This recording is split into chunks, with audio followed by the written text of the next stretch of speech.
I am Daniel Ndazi. Thanks so much for staying with us.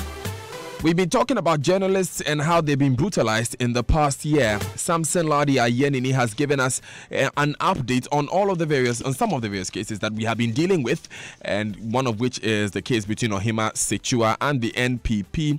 So far, no settlement has been reached between the NPP and the multimedia group. We've told them we don't want any money. The case is ongoing until we recalled in January. Also, with the case of Lateef Idris, there's a criminal case currently being pursued against.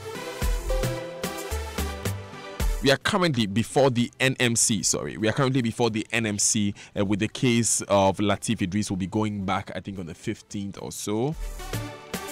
Pursuing that religiously, and the police, as we know, have found difficulty in identifying the persons who beat Lateef Idris. So no criminal charges so far. Parker, we are seeing to his healthcare, and as soon as he's doing well enough, we've already reported to the police as so too. That case is also being pursued religiously.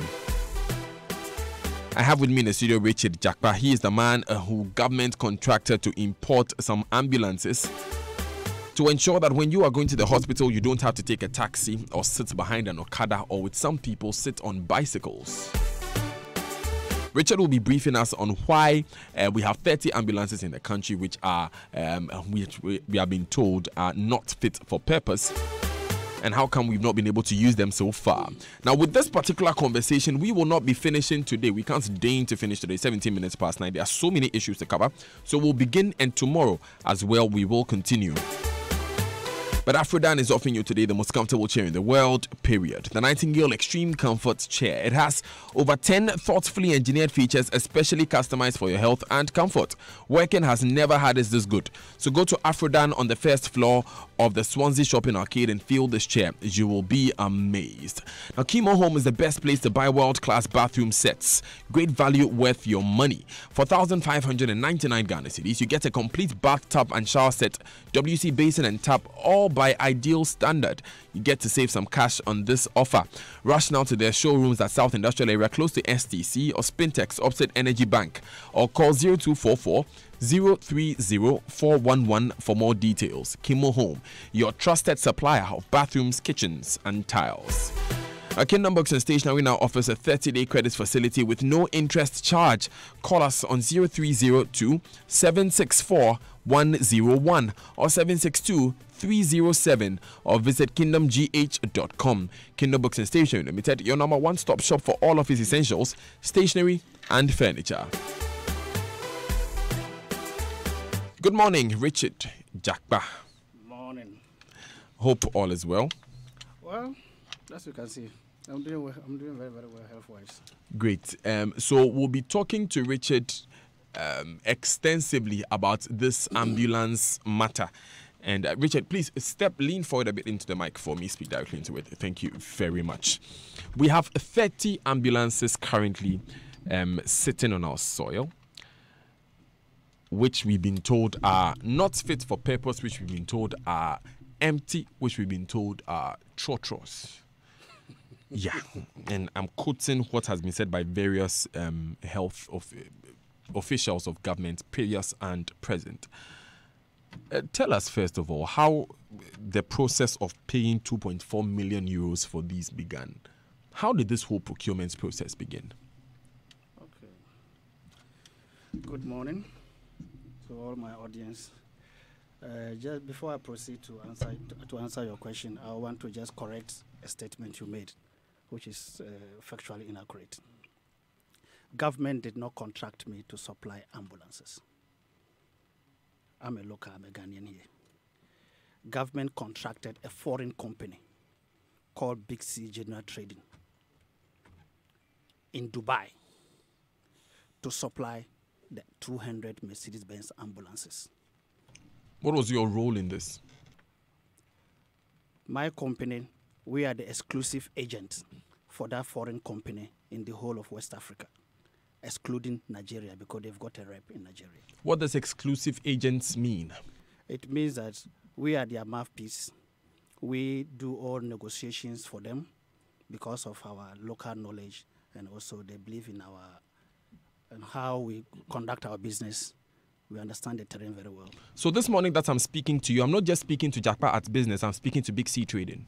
Yes, of course. So government has contracted you. You government are has Big C. contracted Big C.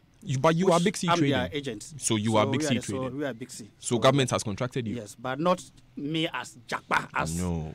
People are you as the head of Big C Trading's agent in Ghana. Agent. Good. So government has contracted you. So you are a mouthpiece for Big C. Go ahead. In the whole of the West African side. So how did all of this begin? Well,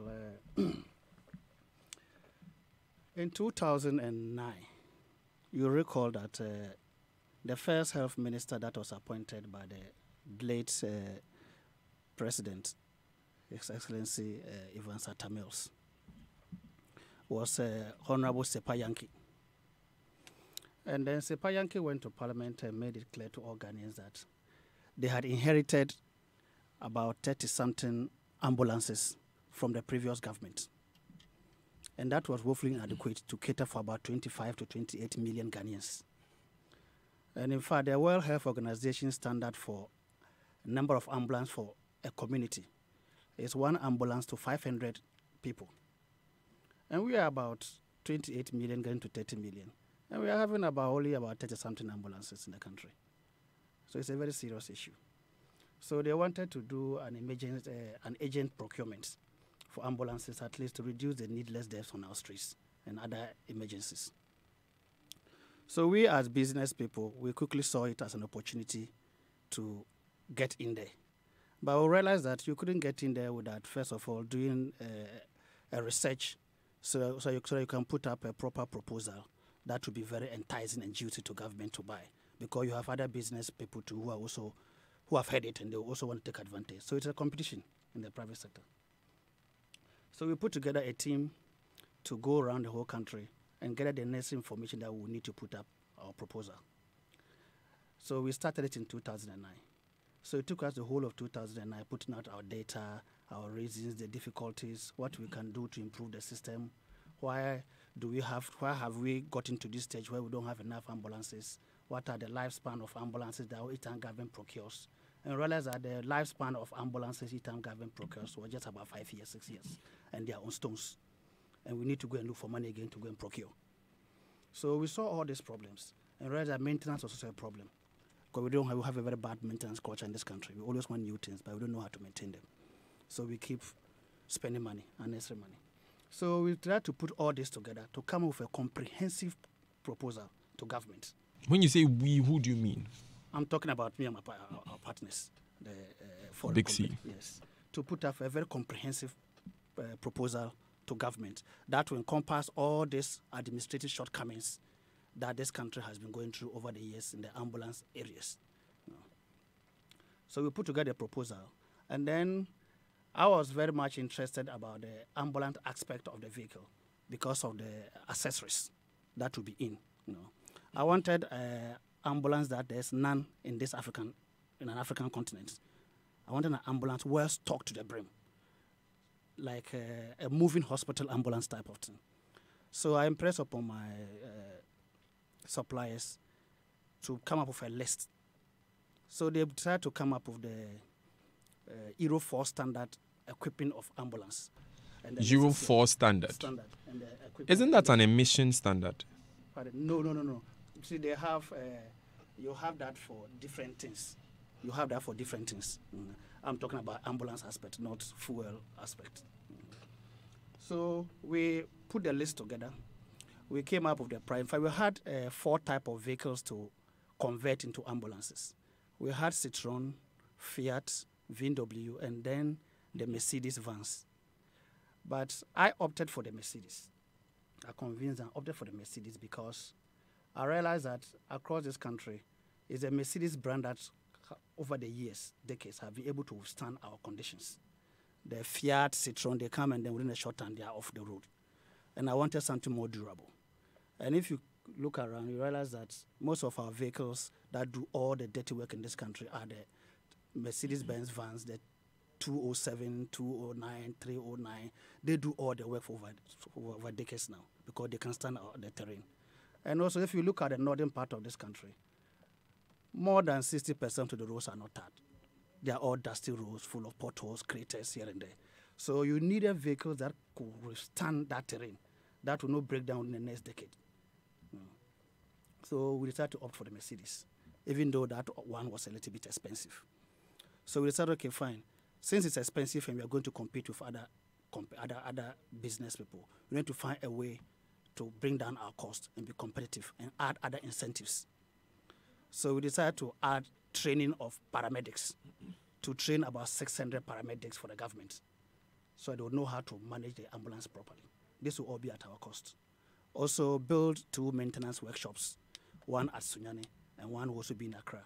Because we realize that one of the problems we face in this country is that an ambulance station in Wa, for example, when it is due for servicing, we'll have to trek for about over 800 to 900 kilometers to Accra for servicing. And then it will, after servicing, spend about another 900 kilometers to the north, to Upper West. By the time it gets there, it's already consumed a lot of the mileage. But was this contract that you were bidding for the supply of ambulances or for their maintenance? No, it's all, I said, comprehensive. It's all as one package. We were trying to give government one package. You know, if you realize in this country, most of our contracts, they just contract the business, the company to supply. They don't add comprehensive sound maintenance into the contract. So they'll supply the ambulances. You use them for 3-4 years. Then they break down, no spare parts, nothing. And the ambulances are good, but no spare parts because they are only interested in supplying the ambulances. They make their cut, make their money, and they are gone. Then within the next 5 years, they vote money again. Let's go and buy a new ambulance because they are broken down. They are broken down because you refuse to put in sound maintenance systems. Okay. I hope you understand. Okay. So I wanted to cure that. So that was your idea? Good. Because if you go outside the country, ambulances are operating there for 20 years, 25 years, the same vehicle. It's because they maintain, they service them. So they don't have to be spending money every 5-6 years buying new ambulances. It looks to me, Mr. Jakpa, that this entire procurement of ambulances was your idea.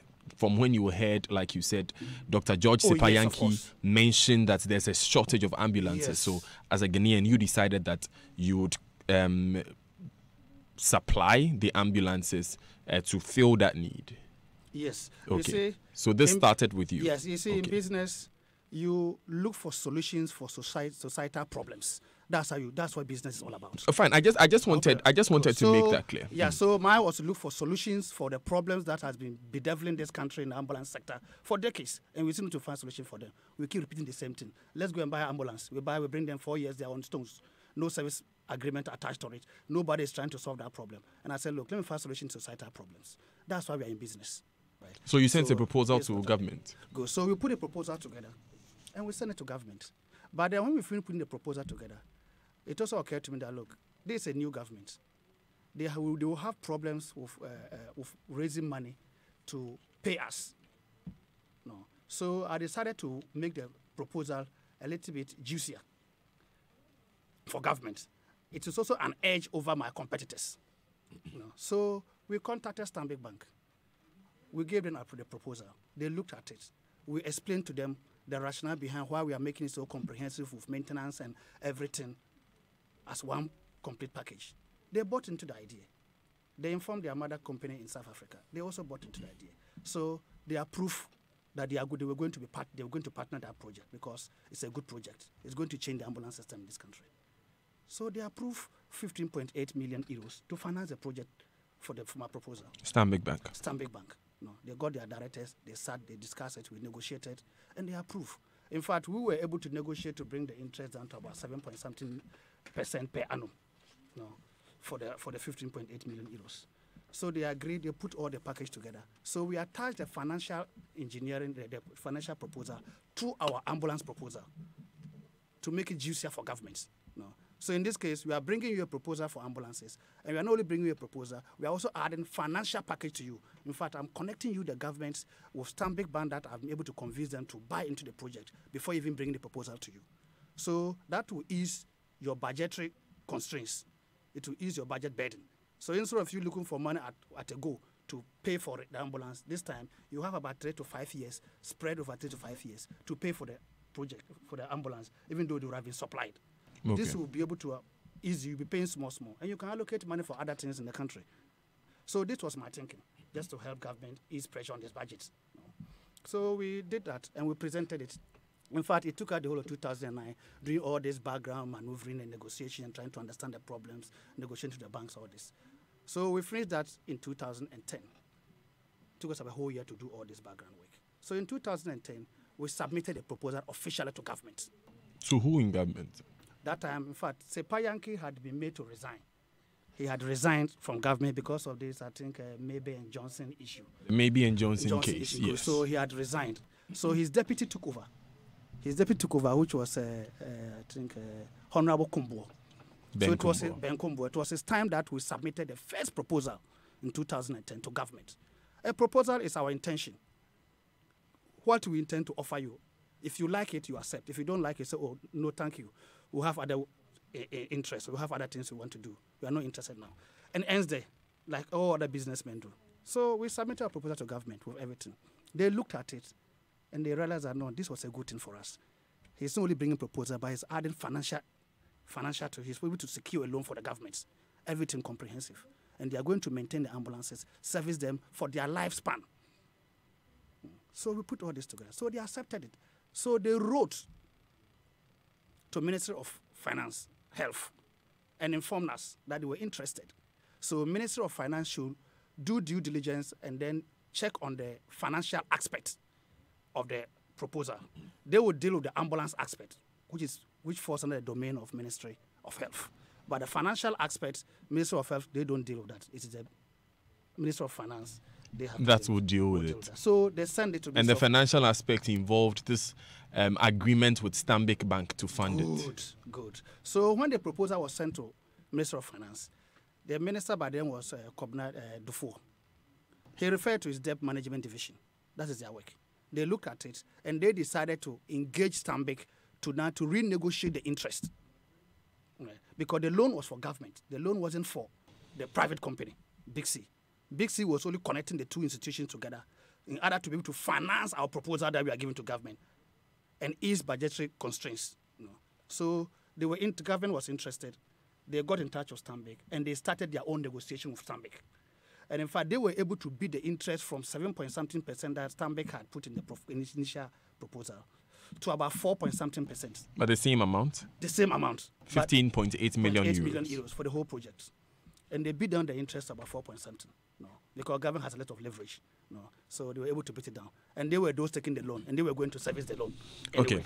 Richard, we're speaking with Richard Jakpa. Richard Jakpa is the head of Jakpa's business. He's the local agent for Big C Trading. In simple terms, Richard, as we have found, is a man who was contracted by government to import these ambulances. 30 of them are in the country. We want to find out exactly how is it that these ambulances are not in use. What we've learned so far is that all of this started really with Richard and his partners. They saw that there was a gap in our healthcare delivery system. After listening to Dr. George Sepayanki, health minister, they then put together a plan to import, procure ambulances, bring them in, and also put together a financial plan to finance it, which would be sort of a loan to government. This is where we've gotten so far.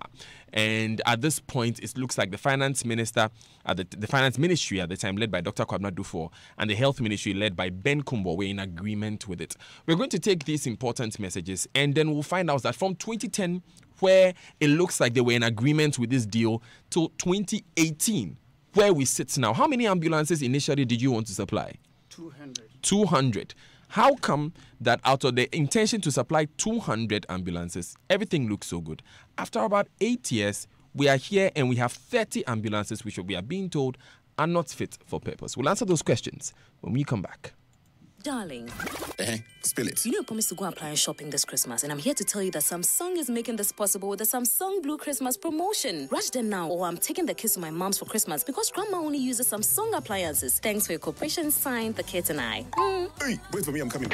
Make your home the best holiday spot this Christmas in the Samsung Blue Christmas promotion. Samsung has the best discounts on appliances and free gifts for you and the family. When you visit any Samsung showroom or authorized reseller, it will be simply magical. Go. Buy a 32-inch satellite TV and get a free wall bracket. Entertainment will come alive when you buy a 49 or 55-inch TV with a free DSTV Zapper decoder. Chilled drinks? No problem. Fridges start from 899 Ghana cedis. Washing machines starting from 999 Ghana cedis. And so many freebies for you when you join the Samsung Blue Christmas promotion this Christmas season. Make this Christmas a memorable Blue Christmas with Samsung. Merry Samsung Blue Christmas. I am Dr. Acacia. Acacia gives your workers the best customer service and treatment options when the need arises, keeping them healthier and more productive for your business. Acacia Health Insurance. We place value on those you value. Is the super duper deal in the Malcolm Best Buy promotion? Yeehaw! At Malcolm, there is always a happy moment. And that is why we're giving you amazing deals on selected supermarket products such as Don Simon, Heinz, Big Beans, Coca-Cola, Nivea, Pampers, Incola, Lily, Rice, Sadia Chicken, Club Lega Beer, Fritor Oil, Milo, Fortune Rice, and many more. Malcolm Best Buy promotion. Super duper deal always. Malcolm, where Ghana shops.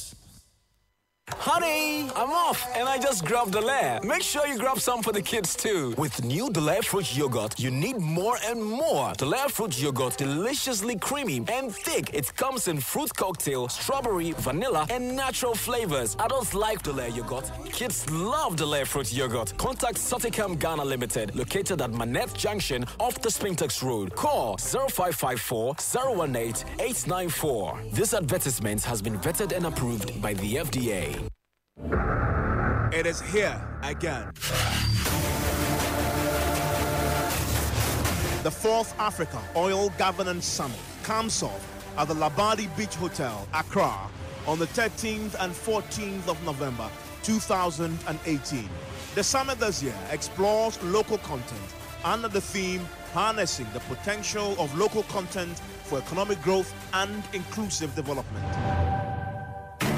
The event is powered by the Africa Center for Energy Policy in partnership with Oxfam, Ford Foundation, Open University UK, University of Dundee, the Natural Resource Governance Institute, and backed by the Energy Ministry.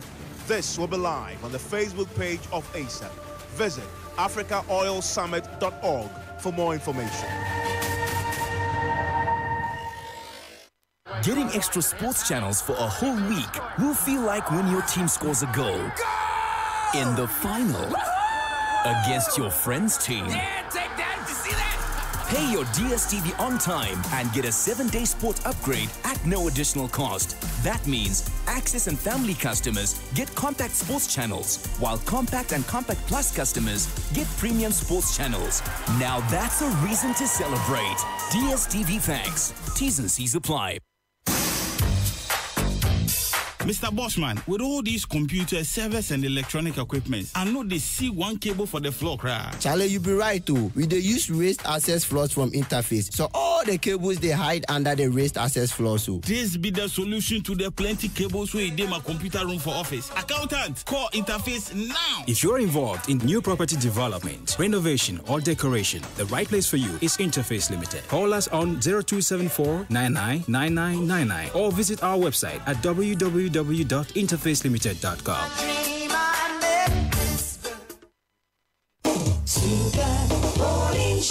Thanks for staying with us. I am Daniel Dazi. My friends and I are so excited that you've chosen this dial, Joy 99.7 FM. Our guest this morning is Richard Jakpa. Richard is the local agent for Big C Trading. He represents those who were paid to bring in these 30 ambulances, which we are being told is not fit for purpose and which is not in use, while the rest of the 29.6 million of us can only use 55. We've gone from the very beginning of this story, Richard telling us how this was all his idea. He heard that we had only 35 ambulances. He decided to put together a proposal to send to government, and government accepted that they would contract him and his partners to import some 200 ambulances. So, Richard, you did this as Jakpa business with Big C. Yeah. When did you set up Jakpa business? Oh, that is a company that has been in existence since 2005. Okay. It's an old company. Yeah, and at what point did you engage Big C Trading? Oh, we engaged Big C Trading. That was around 2000. We started negotiation with Big C Trading around 2010. 2010? Yeah, we started So negotiation with Big C. 2009, the research that you were doing was you? Yes. Okay. And so you saw it and then you identified Big C that, okay, Good. these are people who can help me. Yes. Great. Because you needed to put your house in order because they're a foreign company. Before they can decide to partner you and let you be their mouthpiece, it comes with corporate risk.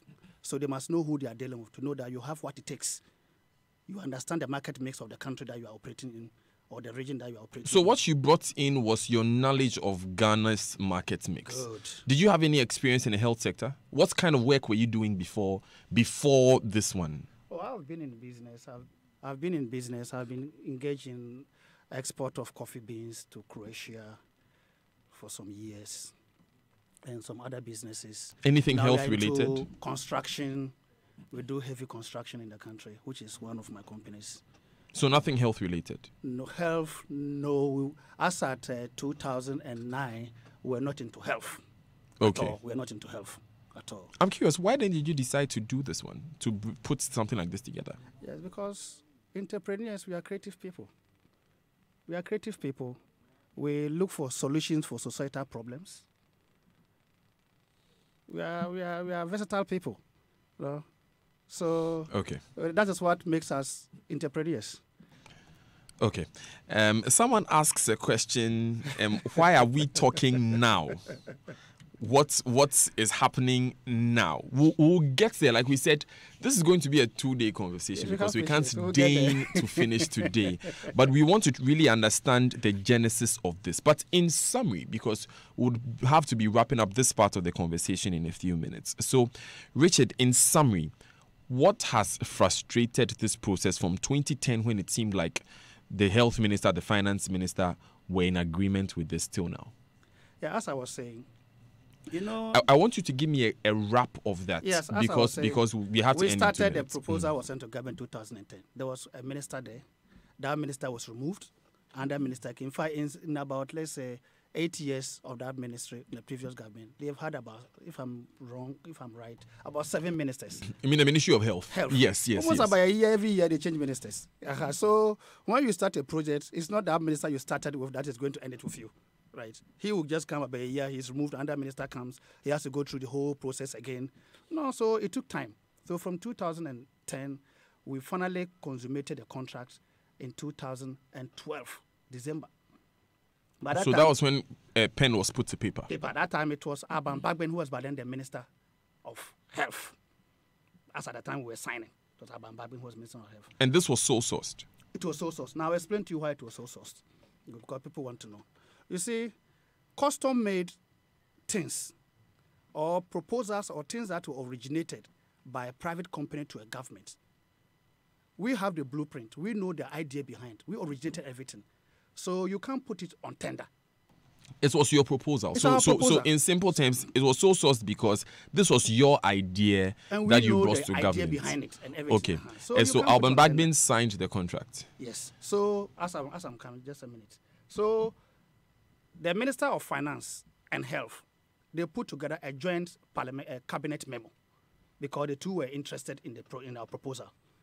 But one is dealing with finance, one is dealing with the ambulance specs. So they put together a joint cabinet memo, and they took it to cabinet. They went and convinced cabinet. Cabinet accepted it.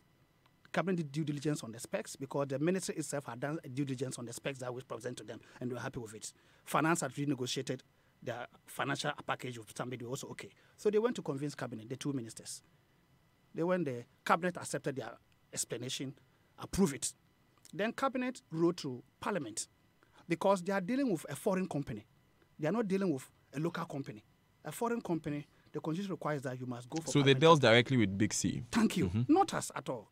We are just the agent. So because they are dealing directly with a foreign company for the manufacture and supply, they had to go to parliament. If they were dealing with me as Japa, They don't need to go to Parliament. Right, so they went to Parliament. So they went to Parliament to be in conformity with the constitutional provisions, requirements. So they went to Parliament for approval. Parliament constitutes a team. They have the Finance Committee and the Health Committee in Parliament. The two of them sat together. They okayed it? Yeah, they perused it, which involved MPP and NDC MPs. They all sat down. They perused the specs of the ambulance, the financial contract, everything. They did all their due diligence, asked all the relevant questions. They were okay, and they approved it at the committee level. Sent it to the plenary. They all voted for it. So it became binding. Government has accepted it. So they wrote back to the executive that Parliament has given the approval for you to procure these items for the citizens of Ghana. Okay. Right, good. So government then, after getting parliamentary approval, decided to now write to public procurement for approval, for source approval. And public procurement approved? Cool. All the letters are here. Okay. So government wrote to public procurement requesting for source approval because they've secured cabinet and parliamentary approval. Public procurement also demanded for all the documents. They sent all to them, the contracts, and then the financial package. And mind you, the contract that was approved by cabinet, parliament, and public procurement was drafted by government. Okay. So at this point, Parliament's PPA executive have approved it. What happened next? Was it signed by the Health Ministry? Yeah. So after going through all these procurement processes and PPA also approving it and giving government a go-ahead, then the Ministry of Health invited us. Big C flew down. They came to sign the contract with government, which was represented by Abang Bagbin as a minister then. What of the financial side? Then the financial side was sent to finance. Okay. Because they have to sign it with Stanbic. Because health can't sign that one. Did they sign it? Good. So after that time, if you realize we had gone through election and the former president had won. Yeah. Had won the election, right? And Dufo was still the finance minister. So on the 20th of December, the Ministry of Finance wrote to Stanbic Bank, informing them that they had secured cabinet, parliamentary, and proper procurement approval. And this letter is here? It's here. The letter is here. Okay, go ahead. No, you go ahead. You go ahead. So they wrote to Stanbic Bank. And that Stanbic Bank, that was 20th December, Stanbic Bank should forward to them the final contract so that they should sign. And bring it to them for them to also sign. To be in conformity with what Parliament had approved. So before Sir Tepe was appointed by His Excellency John Mahama, the former president, to take over from Dufo, before Sir Tepe could take over the Ministry of Finance, the signed contract of the financial package from Stanbic Bank, as approved by Parliament, was already on his desk waiting for him to come and sign. When he came back, did he sign it? As soon as he took over, new king, new law. He took over, he threw it off. He refused to sign it? He refused to do what Parliament has approved. What the executive had approved, he threw it off. He refused. Richard, I'd love to continue this conversation with you. That's when the problem started, is what you're saying. Okay, I would have loved to continue this conversation with you, but like I said, it's going to be a 2-day conversation. Where we've got into is that Richard Jakpa tells us that one of the main reasons why this contract delayed from 2010 till now is that former Finance Minister Seth Tekpe refused to sign the letter of credit from Stanbic Bank, the letter of credit agreement with Stanbic Bank. We'll delve into more of this tomorrow on the Super Morning Show. Take these messages though. Stay with us. LPG is a safe source of energy only when used right. Do not neglect any safety tips when using LPG. Smell and check for gas leakage before using your stove. When you smell gas, ventilate the room. Do not turn electrical